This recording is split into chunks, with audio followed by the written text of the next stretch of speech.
Hello everyone, मैं Hindi medium के सभी छात्रों का स्वागत करता हूं। आप सब लोगों ने बुद्धा की एक कहानी तो सुनी ही होगी कि जब गौतम बुद्धा पहली बार अपने घर से अपने महल से बाहर निकले तो उन्होंने देखा कि समाज में बहुत दुख है। उन्होंने देखा कि समाज में बहुत पीड़ा है, कहीं कोई बीमार है, कहीं कोई गरीब है। और फिर उन्होंने एक शव देखा जिसके चारों ओर लोग खड़े होकर विलाप कर रहे थे, रो रहे थे। तो उन्होंने आर्य सत्य दिया, जीवन का एक सत्य दिया, और वो सत्य ये था कि जीवन में बहुत पीड़ा है, जीवन में बहुत दुख है। और उन्होंने ये भी बताया कि इस दुख का कारण क्या है, क्यों है ये दुख। उन्होंने कहा कि हम क्योंकि कंट्रोल नहीं कर पाते हैं अपनी इंद्रियों को, इसलिए हमारे चारों ओर माया है, और इस माया की वजह से जीवन में दुख है। लेकिन वो वहां नहीं रुके। उन्होंने कहा कि इस दुख के साथ, इस माया के साथ एक उम्मीद भी है, एक होप है। और उम्मीद ये कि हम इस दुख से बाहर आ सकते हैं, इस पीड़ा से बाहर आ सकते हैं और अपनी इंद्रियों को कंट्रोल में लेके आ सकते हैं। कैसे? उसके लिए उन्होंने दिया एक अष्टांगिका मार्ग, 8 फोल्ड पाथ, जिस पे चल के कोई भी व्यक्ति निर्वाण की प्राप्ति कर सकता है।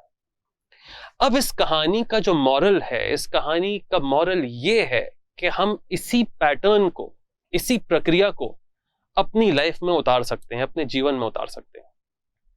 और ये बहुत बखूबी उतरती है एक हिंदी माध्यम के छात्र के लिए। हिंदी माध्यम के छात्र को अगर हम देखें, उसकी तैयारी को देखें, तो एक आर्य सत्य ये है हिंदी माध्यम के छात्रों के साथ कि उनका सिलेक्शन यूपीएससी में बहुत कम हो रहा है। आपको जान के हैरानी होगी कि 2010 से पहले करीब 40 से 45% स्टूडेंट हिंदी माध्यम के यूपीएससी क्वालिफाई करते थे, रैंकर्स होते थे। लेकिन उसके बाद से जहां 40 से 45% प्रत्याशी हिंदी माध्यम में अपीयर कर रहे हैं यूपीएससी के लिए, उसमें से केवल 5% ही एस्पिरेंट्स ऐसे हैं जो कि एग्जाम क्वालिफाई कर रहे हैं। और बहुत अनफॉर्चुनेट बात है, बहुत ही दुख की बात है कि लास्ट ईयर जो हिंदी माध्यम के टॉपर थे उनकी रैंक थी 246। इसका मतलब ये कि टॉप 200 रैंक में कोई भी हिंदी माध्यम का स्टूडेंट नहीं था। तो ये तो हो गया सत्य। लेकिन इसका कारण क्या है? बहुत सारे छात्र ये समझते हैं कि यूपीएससी जो है वो हिंदी माध्यम के लिए थोड़ी सी बायस्ड है और इसी वजह से वो छात्रों को सिलेक्शन नहीं कर रही है। लेकिन ये बात पूरी तरीके से सच नहीं है। सच ये है कि आजकल मार्केट में हिंदी मीडियम के लिए स्पेशली बहुत ही ज्यादा कंटेंट पॉवर्टी है। कंटेंट अवेलेबल नहीं है। आपको जिस सूत्रों से पढ़ाई करनी है उस लिहाज से आप इंग्लिश मीडियम से बहुत पीछे रह गए हैं। पैटर्न चेंज हुआ, यूपीएससी की प्रणाली चेंज हुई, परीक्षा चेंज हुई, लेकिन उसके साथ हिंदी मीडियम के छात्र अपना पेस मेंटेन नहीं कर पाए। बहुत ही दुर्भाग्य की बात है। लेकिन आज उनके पास वो मटेरियल नहीं है, वो कंटेंट नहीं है जिसके साथ वो इंग्लिश मीडियम के स्टूडेंट्स के साथ कंपीट कर पाए।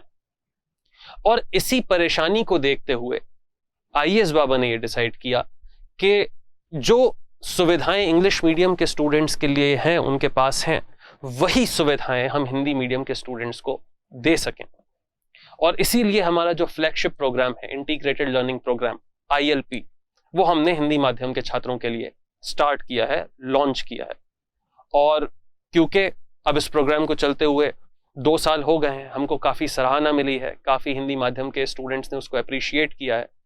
और क्योंकि हम फेमस हैं अपने कंटेंट के लिए, अपनी क्वालिटी के लिए, हम हिंदी माध्यम के छात्रों को भी वो सेम क्वालिटी प्रोवाइड करवा पा रहे हैं। अगर मैं आपको ILP के बारे में बताऊं तो जैसे बुद्धा ने अपना अष्टांगिका मार्ग दिया था, 8 फोल्ड पाथ दिया था, तो ये एकदम वैसा ही है। इस प्रोग्राम की जो बैकबोन है, जो इसकी रीढ़ की हड्डी है, वो है इसका प्लान। एक बहुत ही डिटेल्ड प्लान जो है वो स्टूडेंट्स को दिया जाता है, जिसमें आपको ये बताया जाता है कि आपको डेली क्या करना है, कितना पॉइंट पढ़ना है, क्या टॉपिक पढ़ना है। और उस टॉपिक से रिलेटेड आपको बहुत ही डिटेल्ड नोट्स दिए जाते हैं, जिनको हम कहते हैं वैन। यही नहीं, आपको डेली करंट अफेयर्स भी प्रोवाइड किया जाता है, जिसको हम कहते हैं बाबा पीडिया। बाबा पीडिया एक यूनिक नाम था जो हमारे जहन में आया था, दिमाग में आया था, तो हमने उसका नाम रखा बाबा पीडिया, जो विकिपीडिया से मिलता जुलता है, लेकिन उसमें आपको करंट अफेयर्स मिलेगा डेली। और डेली जो भी आप पढ़ेंगे उससे रिलेटेड आपका एक मिनी टेस्ट होगा, जिससे आप ये जान सकें कि जो भी आपने पढ़ा है कि आप उसको एग्जाम में अप्लाई कर पा रहे हैं या नहीं कर पा रहे हैं। तो वो क्वेश्चन आपको प्रीलिम्स के अनुसार भी मिलेंगे, एमसीक्यू भी मिलेंगे, और उसके साथ साथ आपको डेली एक मेंस क्वेश्चन भी मिलेगा, जिससे कि आप स्टार्टिंग से ही अपनी राइटिंग एबिलिटी डेवलप कर सकें। इस प्लान के साथ साथ एक बहुत बेहतरीन चीज इस बार हम लोगों ने इंट्रोड्यूस करी है आईएलपी में, और वो है प्रोग्रेस बार। प्रोग्रेस बार का अर्थ ये है कि जो भी आपका डेली प्लान होगा, जैसे लेट्स से आप पॉलिटी पढ़ रहे हैं तो उसमें आपने पढ़ा फंडामेंटल राइट्स, तो हमने कहा कि भाई फंडामेंटल राइट्स आपको इस किताब से पढ़ना है। जैसे ही आप उस पर टिक करेंगे आपका प्रोग्रेस बार आगे बढ़ जाएगा। फिर आप वैन पढ़ेंगे, वैन के पढ़ने के बाद वो प्रोग्रेस बार थोड़ा सा और आगे बढ़ जाएगा।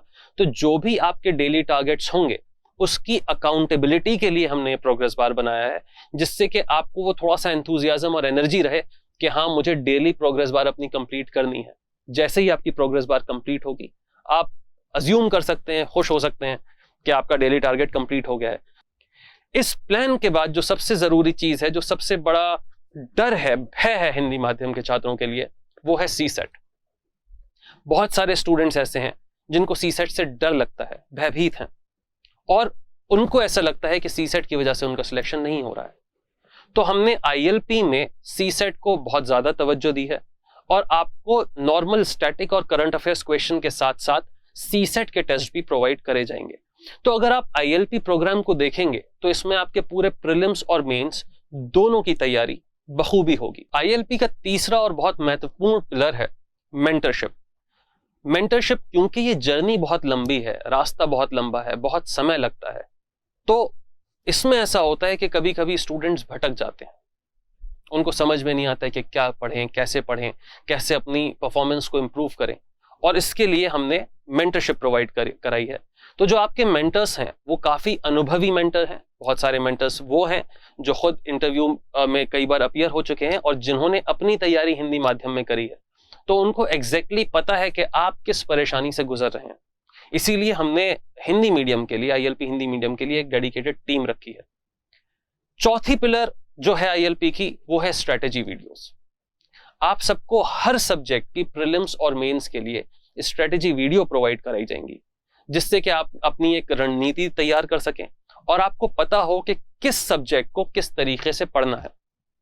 साथ ही साथ आपको एक टेस्ट सीरीज मिलेगी जिसमें आपके प्रीलिम्स के भी टेस्ट होंगे और मेंस के भी टेस्ट होंगे।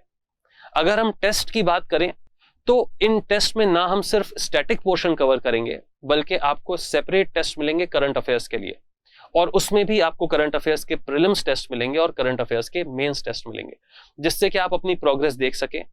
और अच्छी बात यह है कि ये जो टेस्ट हैं ये हिंदी मीडियम और इंग्लिश मीडियम के लिए सेम होंगे। फायदा इससे आपको ये होगा कि जब आपके टेस्ट के मार्क्स आएंगे तो आप ये जान सकेंगे कि इस भीड़ में जो कि यूपीएससी की तैयारी कर रही है उसमें आपकी कितनी रैंक है, और अगर आप स्टार्टिंग से ही अपनी रैंक मेंटेन करके चलेंगे, टॉप रैंक अगर आपकी होगी, तो इसकी बहुत ज्यादा प्रोबेबिलिटी आपकी बढ़ जाएगी कि आप फाइनली रैंक ला सकें। साथ ही साथ अगर हम बात करें अपने वैल्यू एड नोट्स की, तो वैल्यू एड नोट्स बहुत ही डिटेल्ड तरीके से लिखे गए हैं। उसमें जो इस भाषा का प्रयोग हुआ है वो काफी अच्छी हिंदी है, क्योंकि हमने देखा है कि कई बार स्टूडेंट्स जो हैं वो उत्तर तो हिंदी माध्यम में लिखते हैं लेकिन वर्ड जो हैं वो इंग्लिश के यूज करते हैं। लास्ट ईयर एक स्टूडेंट ने कहा था कि सर आप हिंदी के शब्दों का क्यों यूज कर रहे हैं, टेक्निकल वर्ड्स का, आपने लोकतंत्र को लोकतंत्र क्यों लिखा, डेमोक्रेसी क्यों नहीं लिखा। तो हमने उसको कहा कि भाई देखो, दिक्कत की बात यह है कि अगर आप अपने आंसर में, अपने उत्तर में अगर आप डेमोक्रेसी को लोकतंत्र नहीं लिखेंगे तो फिर आपको हिंदी मीडियम में लिखने का क्या फायदा। इसलिए आपकी जो भाषा होनी चाहिए वो काफी साफ होनी चाहिए, काफी स्वच्छ होनी चाहिए, और इसका हमने ध्यान रखा है अपने नोट्स में। सो नोट्स में एनसीईआरटी से लेके, जो कि एक बहुत महत्वपूर्ण पार्ट है आपकी प्रिपरेशन का, एनसीईआरटी से लेके जो भी कोई स्टैंडर्ड बुक हो सकती है वो सारी ही बुक्स कवर करी गई हैं, जिससे कि आपको एक कंप्लीट वैल्यू एड नोट्स मिल सके। तो उम्मीद है कि उन नोट्स के अलावा आपको कुछ और पढ़ने की जरूरत पड़ेगी ही नहीं। और last but not the least, आपने एक कहावत तो सुनी होगी कि करत करत अभ्यास के जड़मती होत सुजान, रसरी आवत जाते सिल पर परत निशान। तो अभ्यास सबसे महत्वपूर्ण पार्ट है तैयारी का, प्रैक्टिस रिवीजन बहुत महत्वपूर्ण पार्ट है। तो हमारे प्लान में हमने उसको बहुत ज्यादा अहमियत दी है। आपके प्रैक्टिस टेस्ट होंगे और समय समय पे जब टेस्ट होंगे तो आपको पता चलता जाएगा कि आप किस तरीके से प्रोग्रेस कर रहे हैं एमसीक्यूज को लेके और किस तरीके से प्रोग्रेस कर रहे हैं आप अपनी राइटिंग को लेके। अब एक और ख़ास बात हमने ऐसा देखा है, और ये भी एक सच्ची बात है, कि बहुत सारे स्टूडेंट्स जो हिंदी माध्यम में तैयारी करते हैं उनका बैकग्राउंड ग्रामीण होता है, वो काफ़ी रूरल एरिया से आते हैं, और इसीलिए उनकी जो इकोनॉमिक कंडीशन होती है, जो आर्थिक हालत होती है, वो उतनी अच्छी नहीं होती कि वो किसी एक बड़े कोचिंग सेंटर में जाके 2 लाख 2.5 लाख रुपए दे सकें। इसलिए हमने इस चीज़ को ध्यान में रखा है कि प्रोग्राम बहुत ही अफोर्डेबल हो, फीस काफ़ी कम है, और उस फीस के साथ हमने क्वालिटी के साथ कॉम्प्रोमाइज़ नहीं किया है।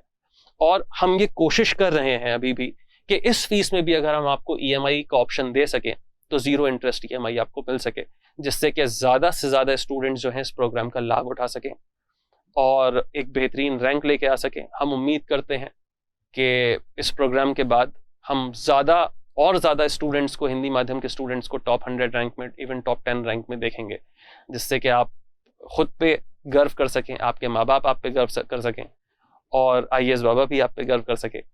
तो आई होप कि हमारा दिया हुआ अष्टांगिका मार्ग अब क्लियर है आपके लिए, और उम्मीद है कि अगर आप इस पथ पे चलेंगे तो ज़रूर सक्सेस प्राप्त करेंगे। Thank you.